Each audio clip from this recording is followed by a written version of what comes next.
우리 하나님의 말씀 갈라디아서 6장 7절 말씀 한 절을 보겠습니다. 같이 읽겠습니다. 이후로는 누구든지 나를 괴롭게 하지 말라. 내가 내 몸에 예수의 흔적을 지니고 있노라. 아멘. 사도 바울은 갈라디아 교회에서 성도들에게 서신을 마무리하면서 왜 이런 마지막 말을 했을까요? 누구든지 나를 괴롭게 하지 말라. 이것은 더 이상은 나를 힘들게 하지 말라라는 거예요. 그는 왜 그랬을까? 그러면서 바울은 갈라디아 교회 사람들에게 또 그 갈라디아 교회에 들어온 모든 믿는다고 하는 사람들에게 나를 힘들게 하지 말라고 한 이유를 자신의 몸에 예수의 흔적을 지니고 있기 때문이라 그랬습니다. 여기 보면 예수의 흔적이 있다. 그렇다면 이 흔적이라는 단어가 어떤 단어인가? 먼저 보면 헬라어로 스티그마라는 뜻을 갖고 있습니다. 이것은 고대 사회의 주인이 노예에 대해서 자신의 소유권을 나타나기 위해 그 몸에 나귀를 찍은 거예요. 때로는 길을 뚫은 거예요. 여러분들이 길 뚫고서 길거리하는 것은 누구의 소유라는 것입니다. 누구의 소유입니까? 그러니까 낙인과 이 귀에 굴멍 엎는 것은 너는 내 것이다 라는 것입니다. 따라서 예수의 흔적이라는 것은 바울은 자신이 예수의 소유가 된 흔적이다. 다시 말해서 예수가 그리스도의 됨을 증거하기 위하여 나는 이제 예수께 속함을 받은 사람이라는 겁니다. 자, 그렇다면 바울이 언제 흔적을 받게 되었을까요? 먼저 사도행전 9장 1절에서 9절에 보면 주님을 만나는 모습이 나오는데 우리 같이 한번 읽겠습니다. 사울이 주의 제자들에 대하여 여전히 위협과 살기가 동등하여 제 재성에 가서 담에서 여러 회당에 가져갈 공문을 청하니 그는 만일 그 도를 따르는 사람을 만나면 남녀를 막론하고 결박하여 예루살렘으로 잡아오려 함이라. 사울이 길을 가다가 다메섹에 가까이 이르렀더니 호련히 하늘부터 빛이 그를 불러 비치는지라. 땅에 엎드러져 들림의 소리가 있어 이르시되 사울아 사울아 네가 어찌하여 나를 박해하느냐 하시거늘 대답하되 주여 누시오리까? 이르시되 나는 내가 박해하는 예수라. 너는 일어나 시내로 돌아가라. 네가 행할 것은 내게 이를 자가 있느니라 하시니 같이 가던 사람들은 소리만 듣고 아무도 보지 못하여 말을 못하고 서 있더라. 사울이 땅에서 일어나 눈을 떴으나 아무것도 보지 못하고 사람의 손에 끌려 다메섹으로 돌아가서 사흘 동안 보지 못하고 먹지도 마시지도 아니하느니라. 2주 인하여 바울은 다메섹에서 예수의 증인으로서 사도의 삶을 살게 됩니다. 이 강력한 역사. 제가 지난번에도 한번 얘기했죠. 어떤 장사하는 사람이 처음 예수 만난 예수를 믿게 된 계기가 새벽에 십자가가 그 빨간 십자가 레온이 어떻게 왔다고요? 자기 피가 쏟아지는 것을 느꼈다. 너무 무서워서 그때부터 교회 가고 그때부터 예수를 믿게 됐다라는 거예요. 사람들이 예수를 영접할 때는 저마다 독특한 계기가 있는 사람도 있고, 어떤 사람은 어른들을 통해서, 부모님을 통해서, 또 어떤 사람은 자녀를 통하여, 어떤 사람은 자신의 가정에 환난과 우환을 통하여 예수를 만난 사람도 있습니다. 옛날에 SBS에서 잘 나가던 어떤 앵커는 딸이 갑자기 죽을병에 걸렸어요. 그래서 그 사람은 그 나이 때까지 불자였습니다. 불자. 불교에 대했구나고 집안이 대대로 불자였습니다. 그런데 자기 딸이 죽음의 병에 이르자 자기도 모르게 누구 보고 살려달라고요? 하나님 살려주세요. 아무리 자기가 믿는 불교 가서 석가모니한테 가서 정말 지극정성 다하고 천배까지 해도 또 의학을 해도 죽는 거예요. 그런데 하나님의 은혜로 살려달라고 하면서 교회 가서 기도했더니 하나님이 다 살려줬다 하고 그 사람 지금 간증하러 다닙니다. 하나님 살아계십니다. 성경에도 보면 예수님을 영접한 사람들의 그 독특한 계기가 있습니다. 회당장 아이로는 사랑하는 딸이 죽을 병에 걸리게 되자 어떻게 돼요? 주님 앞에 옵니다. 내 딸이 당장 죽게 되었으니 내 집에 가게 달라고. 가는 중에 또 한 사건이 일어납니다. 10여 년 동안 혈루병을 앓았던 그 여인이 예수님의 발걸음을 막습니다. 왜요?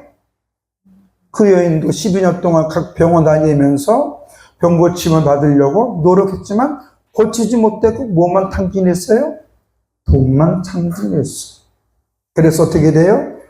그가 마음으로 예수님의 옷깃만 해도 고침을 받을 것이라는 믿음의 확신을 가지고 수많은 사람 사이에 있는 예수님께 가서 믿음으로 예수님의 옷깃을 잡자 예수님은 이런 말을 합니다. 누가 내 몸에 손을 댔느냐. 그때 제자들이 뭐라 그럽니까? 수많은 사람들이 미쳤는데 아니다. 내 몸에서 능력이 나갔다. 아멘. 성경에 보면 독특하게 예수님을 만나는 장면들이 나오는데 바울 또한 지금 바울은 다메스코스에 왜 갑니까? 예수가 그리스도라고 하는 사람들 잡아 죽이려고 남녀를 막론하고 잡아 죽이려고 가는 거였습니다. 그런데 어떻습니까? 그는 자기만의 독특한 경험을 하는데 어떻게 돼요? 쓰러집니다. 강력한 빛이 옵니다. 그 빛이 이르하여 어찌할 수 없습니다.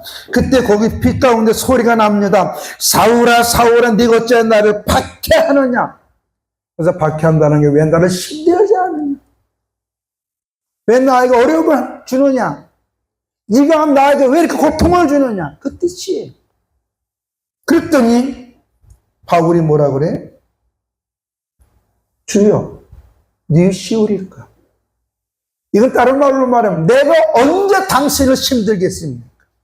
내가 언제 당신을 박해했습니까? 내가 언제 당신을 고통스럽게 했습니까? 라는 뜻이에요. 그러자 뭐라 그래요? 나는 네가 받게 하는 예수라. 그래서 아무 말도 안 하는 거예요.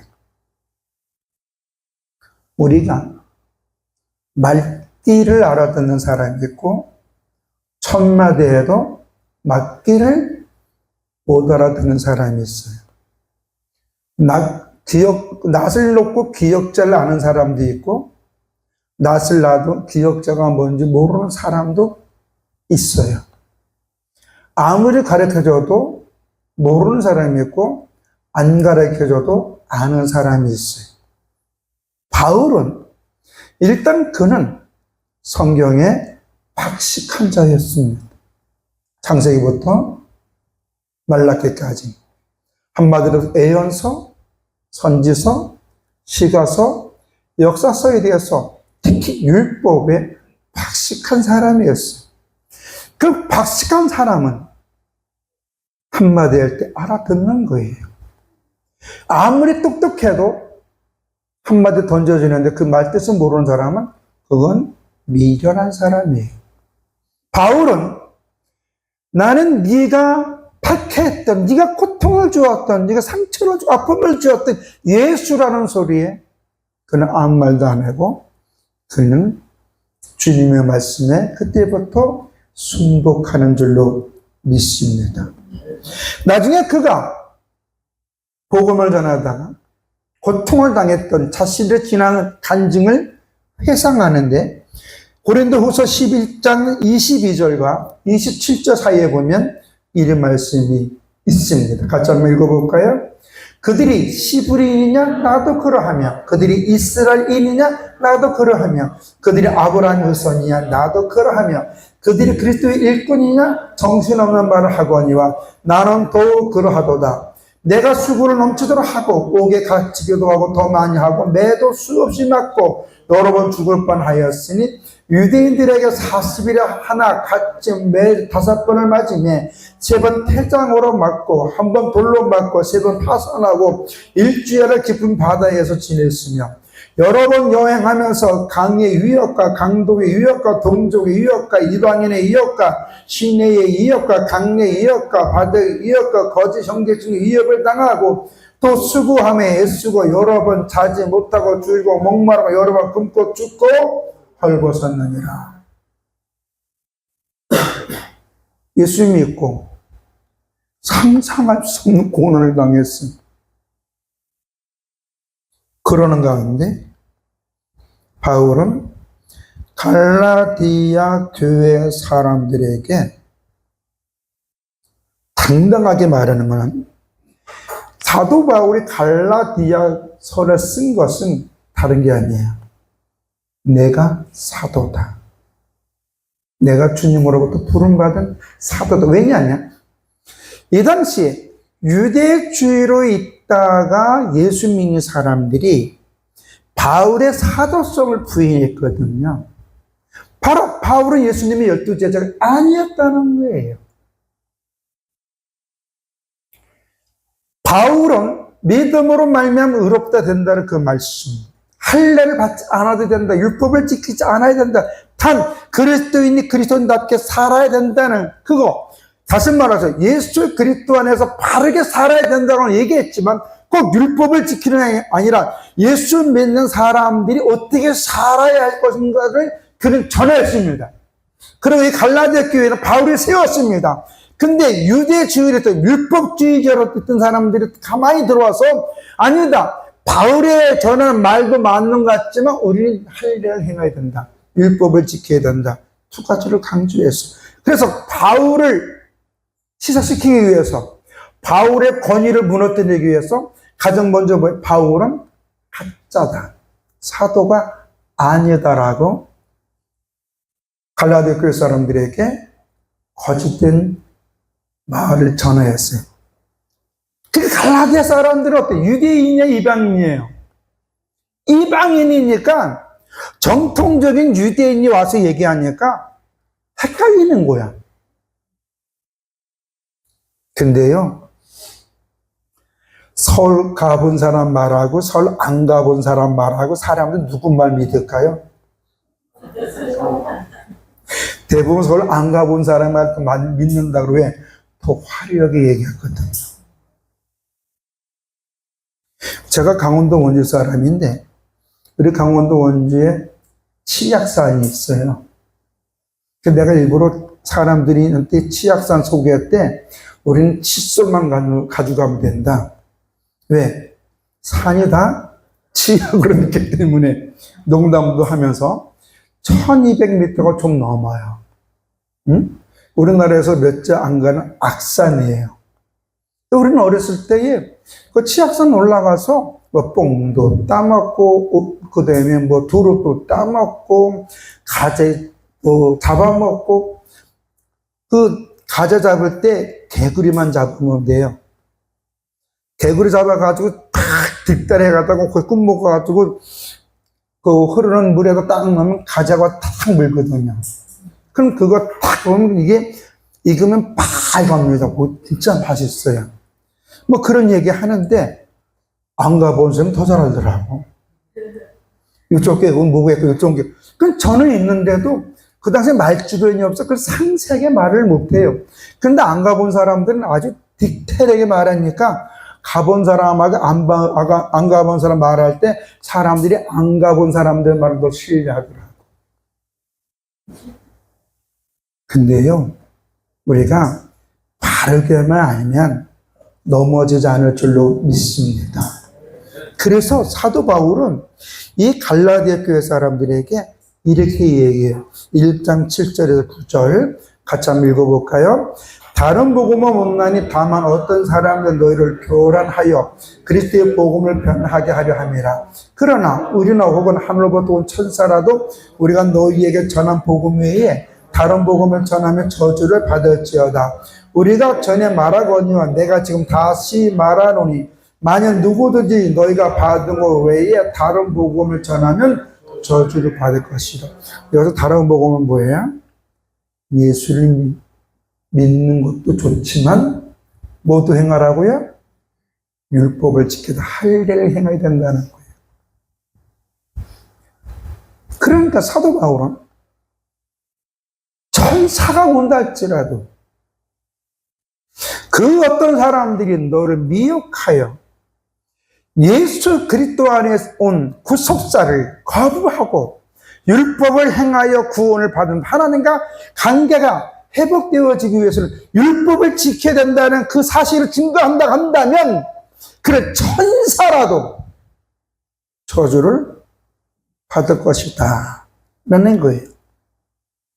천사라는 것은 뭐예요? 사도란 뜻이거든요. 엔젤이라는 말은 보냄을 받은 자거든요. 하늘로부터 보냄을 받은 자일지라도 예수 그리스도의 십자가의 죽음과 부활 다시 오심에 대하여 다른 말을 한다면 누구든지 예수를 믿고 구원받는 것, 다시 말해서 누구든지 예수를 영접하면 하나님의 자녀가 되고 하나님을 동행하여 영생을 얻는다는 이 사실을 거부한다면 하늘로부터 보냄을 받은 자랄지라도 저주를 받는다는 거예요. 그리고 사도 바울은 11절에서 24절까지 자신이 예수 그리스도의 사도가 된 배경을 다시 한번 강조합니다. 갈라디아서는 뭘 강조하는 거라고요? 바울의 사도성, 복음의 정답성을 강조하기 때문에 한번 읽어보겠습니다. 형제들아, 내가 너에게 알게 하노니 내가 전한 복음은 사람의 뜻을 따라 된 것이 아니니라.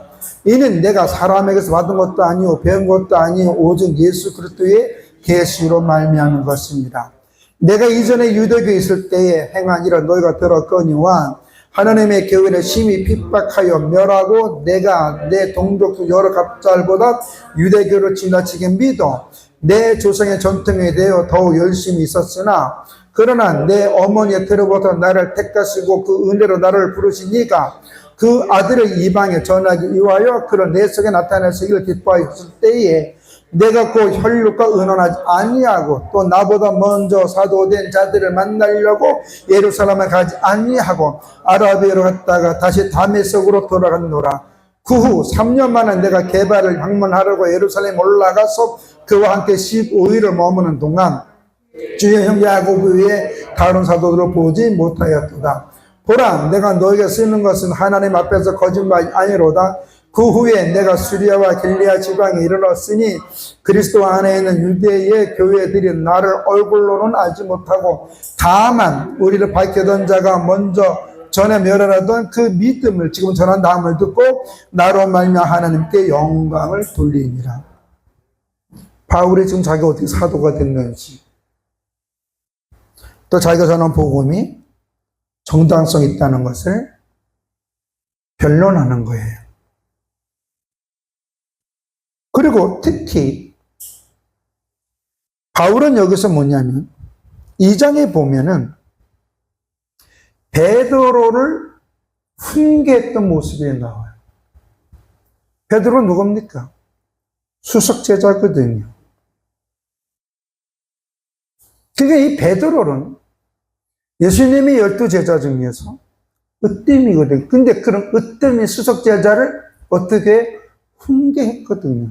이거는 동등하거나 아니면 베드로보다 실력이 뛰어나거나 둘 중에 하나예요. 그렇죠? 근데 솔직히 말해서 베드로가 학식이 더 많을까요? 바울의 학식이 더 풍부할까요?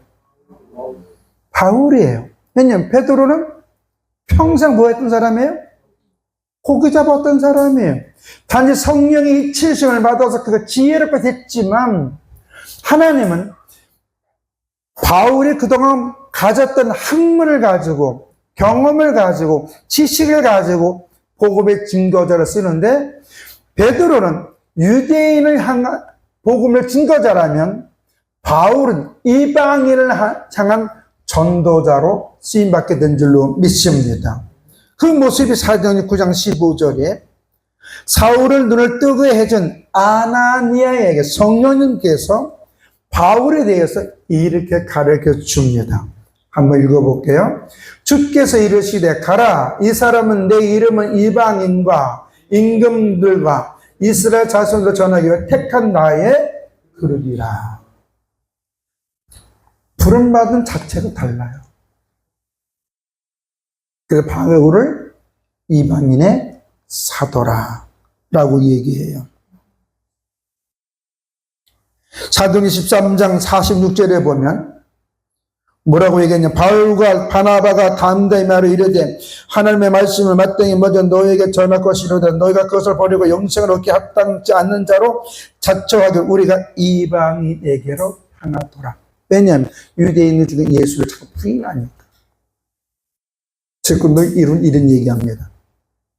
하나님은 우리를 복주려고 불러주셨다.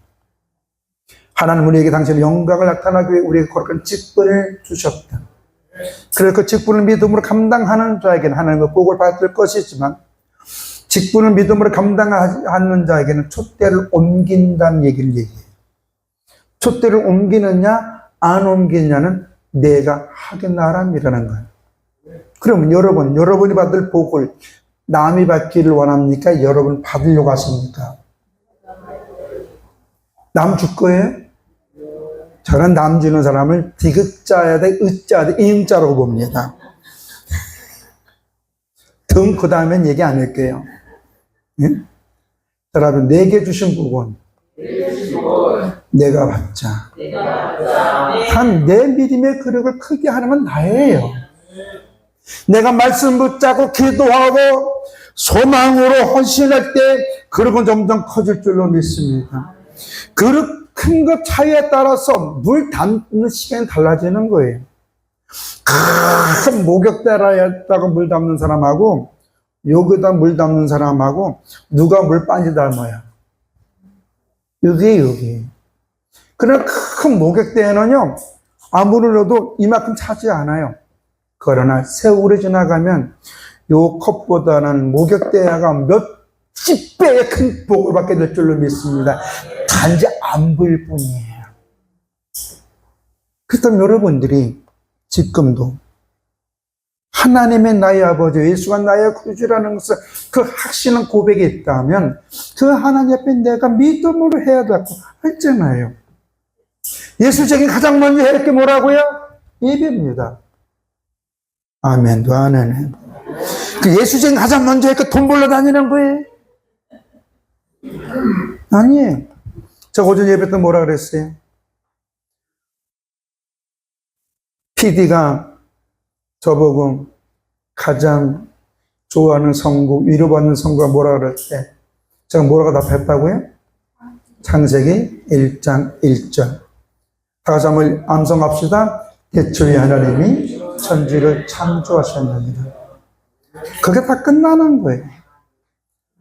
그때부터 창세기 1장 2절부터 요한계시록까지는 하나님이 어떻게 창조하신 것을 어떻게 주관하시고 그 안에 사람이 어떤 존재고 사람이 어떤 것을 주었고 영생이 무엇이고 영생을 얻기 전에는 왜 예수를 영접해야 되는지, 첫째 사망은 무엇이고 둘째 사망은 무엇이고 왜 하나님 우리의 행위를 보시는지, 그게 기록하는 게 창세기 1장 2절부터 요한계시록이라는 거예요. 요한계시록 22장에 보면 지혜로운 사람은 자기 두루마기를 만다. 왜? 하나님의 행위에서 상급을 주시기 때문에. 그럼 오늘 우리가 하나님 내게 주신 그릇에 하나님의 은혜와 축복을 담으려면 내가 내 믿음을 키워야 되잖아요. 어떻게? 말씀과 기도 외에는 없는 줄로 믿습니다. 그리고 행위, 순종할 때 역사가 일어나는 거예요. 홍해의 갈라짐도 하나님이 모세에게 지팡이를 어떻게 하라고요? 홍해에다 치라 그랬어요. 생각해봐. 말이 돼요? 응? 우리 한 성도가 감동받아가지고, 저 무슨 강이지? 갑자기 생각이 안 나네? 평산강에다가 지팡이를 딱 던지다 갈라져, 저게? 홍해는 어마어마한 강이었거든요. 그런데 믿음으로 모세가 하나님에 대해 순종할 때 보이지 않던 길이 보이게 된 줄로 믿습니다. 그 또 보이지 않던 길이 어떻게 보여졌어요? 느헤베에서 그 오랫동안에 그 계곡 속에서 물이 흘러서 양쪽에서 그 있던 길이, 그게 수십 몇 미터예요? 그게 보였는데 어떻게 보이냐? 바람이 불면 갈라진 줄로 믿습니다. 우리나라도 그런 데 있죠? 썰물과 민물 사이에 바다가 갈라지는데 있어요, 없어요? 전 거기 한 번도 구경 안 가봤어요. 교도소 가느냐, 갔다 올 시간이 없어요. 누가 교도소 가느냐, 갔다 온다 생각해 저분 정가가 맞나 보다 이러더라고. 저도 모르게 말끝마다 교도소가 나와가지고, 나 이따 교도소 들어가서 나와야 돼. 이러면 옆에 들어서 깜짝 놀래요. 근데 교정사역하는 사람 대부분 다 그래요. 나 이따 교도소 들어갈 때 나올게. 이러면 옆에는 더 깜짝 놀래요. 저도 습관돼서, 전망으로 사모님도 그러더라고. 응? 아마 여러분, 이럴 거야. 다른 사람이, 우리 목사님 교도소 갔다 와야 돼. 그러면 어떨까요? 다른 사람은 깜짝 놀라지 않겠어요? 또 교도소를 왜 갔다 와야 되는지 말귀를 못 알아듣는 사람은 놀랄 수밖에 없는 거예요. 저 목사님 죄 많이 지었나? 무슨 범죄 행했나? 우리는 복음을 전하러 갔다 오는 줄로 믿습니다. 아멘. 사도 바울은 자신이 그리스도인의 흔적, 나의 주인은 주님이다. 그러니 더 이상 나를 괴롭히지 말라는 거예요. 여러분은 주의 자녀인 줄로 믿습니다. 만약에 누가 여러분을 괴롭히면 이렇게 얘기하십시오. 너 나를 괴롭히지 마. 너 나 괴롭히면 하나님이 너를 징계할 거야. 괴롭혀도 되는구나, 여러분은. 응? 사실 이게 아브라함하고 약속하신 거예요. 누가 아브라함을 괴롭히면 하나님 그를 징계한다는 줄로 믿습니다. 성경 그렇게 얘기가 나왔어요.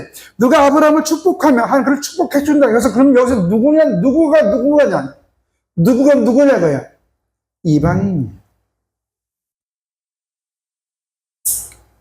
이방인이 여러분을 괴롭히면 그는 하나님의 징계를 받을 것이고, 이방인이 여러분을 도와주면 그는 복을 받게 될 줄로 믿습니다. 반대로 여러분이 누굴 괴롭히면 여러분의 징계를 받을 것이고, 여러분이 주의 이름을 선대하면 주님은 여러분을 높여줄 줄로 믿습니다. 그 지혜로운 사람은 선대합니다. 지혜로운 사람은 고통을 감수합니다. 그러면 하나님 기도해요. 아시죠? 거기에 다 들어간 거예요. 따라합시다. 주님, 아시죠? 아멘? 그거는 믿음의 사람만 할 수 있는 고백이에요. 요한계시록 2장 17절을 보면 이런 말씀이 있습니다. 귀 있는 자는 성령의 교회들이 하시는 말씀을 들을지어다. 이기는 그에게 내가 감추었던 만나를 주고 또 흰돌을 줄 터인데 그 돌 위에 새 이름을 기록할 것이 있나니 받은 자 밖에는 그 이름을 알 사람이 없느니라. 많은 사람들이 이 만나와 흰돌에 대해서 여러 가지 해석을 많이 합니다.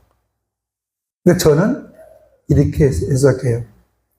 만나란 말씀이다. 생명의 말씀이다. 예수님 오늘날 제자들에게 너희도 가려고 그랬느냐? 그럴 때 한 제자가 말하기를 영생의 말씀이 주께 있는데 우리가 누구에게 가오리까? 우리에게 만나는 말씀은 생명이요, 영생이요, 축복의 통로인 줄로 믿습니다.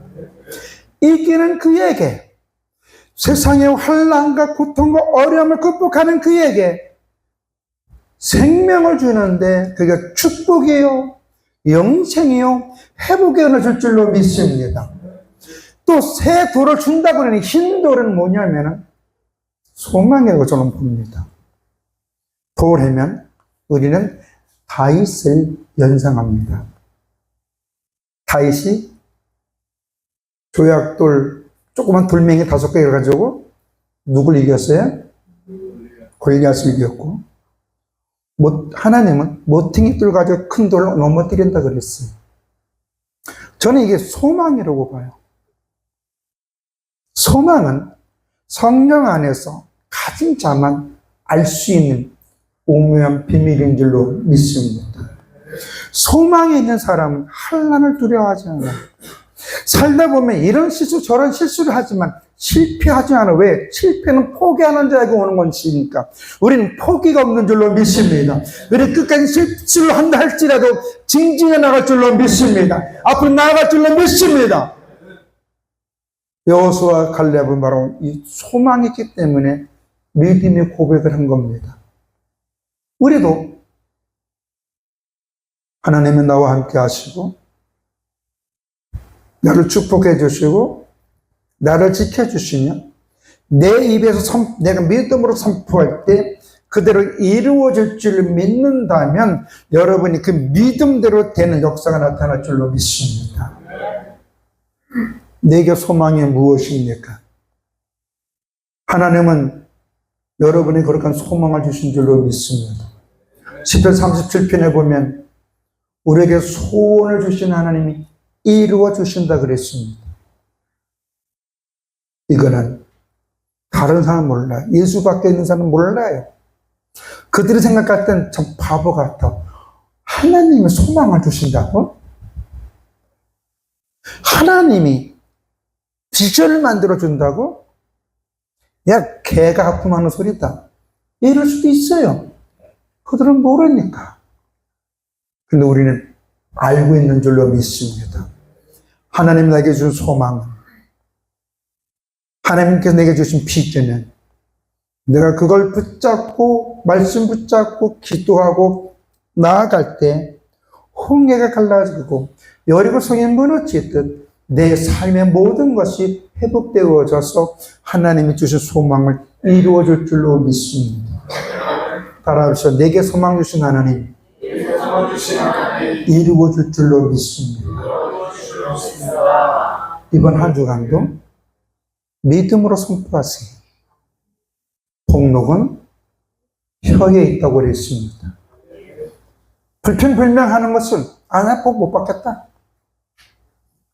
그러나 믿음으로 선포하고 감사할 때 환경이 바뀌고 하나님의 은혜가 그 고백 속에 역사하도록 은혜 베풀어질 줄로 믿습니다. 기도하겠습니다. 좋으신 아버지 하나님, 오늘 우리가 예수 그리스도 안에서 하나님의 약속을 온전히 믿고 그 안에 감사의 삶을 살 수 있도록 성령님 지혜와 명철을 허락해 주시옵소서. 내가 지금 힘들어서 이 배가 단내가 나도록 고통스럽다 할지라도 주님의 나를 책임져 주고 인도 주실 믿고 믿음으로 감사하고 믿음으로 기도하게 하여 주시고 그로 인해 하나님 은혜 가운데 그 문제들을 해결받아 만민들에게 하나님이 이렇게 해 주었다는 고백을 할 수 있도록 성령님 저희들에게 그 은혜를 허락하여 주시옵소서. 한 주간이 또 시작됩니다. 사업을 축복하여 주시고 직장에 복을 내려주시고 자손들을 선하기를 인도해 주시며 아직 예수 믿지 않는 자손들을 구원시켜 주시옵소서.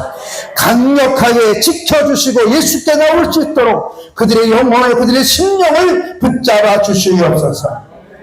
저들의 믿음의 고백이 축복을 받게 하여 주시고 저들이 선포할 때 더러운 기시 있는 물러가게 하여 주시옵고 저들의 가정 하나님 은혜의 역사가 임하도록 도와주시옵소서. 우리의 기도를 들으시고 응답해 주기를 약속하신 우리 주 예수 그리스도 이름으로 기도드려 싸움나이다.